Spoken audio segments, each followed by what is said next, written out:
நட்பு வட்டத்தில் ஒருத்தர் வந்து உங்களுக்கு எடக்குமுடக்கான ஒரு வேலைகள் செய்வாங்க.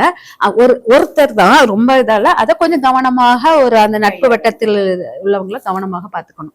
அதுக்கப்புறம் பாத்தீங்கன்னா உயர் பதவி அது வந்து கொஞ்சம் ஸ்டோரேஜ் பண்ணி ரொம்ப தயங்கி போராடி அதுக்கப்புறம் தான் வர்றதுக்கு வாய்ப்புகள் இருக்கணும். கண்டிப்பா வரணும்னு அவசியம் இல்லை, போராடணும் அப்படிங்கிற மாதிரி இருக்குது. அதே சமயம் பாத்தீங்கன்னா ஒரு நம்மளுக்குன்னு ஒரு ஆசைகள் பாசம் அதெல்லாம் இருக்கும் இல்லையா, அது ஃபுல்லாவே நம்மளுக்கு வந்து முழுமையாக வராது. நம்ம ஆசைகள் எல்லாம் முழுமையாக நிறைவேற்ற முடியாது.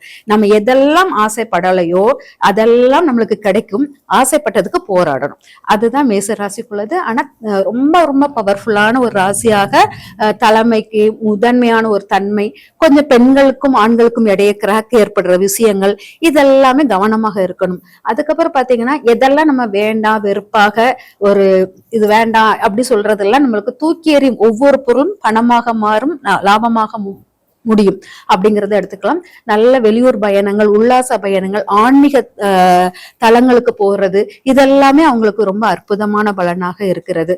ஒரு ரெண்டு என்னன்னா வீடு வாகனங்கள் வாங்கும் போது கடன் சார்ந்த விஷயத்தில் கவனமாக இருக்கணும்.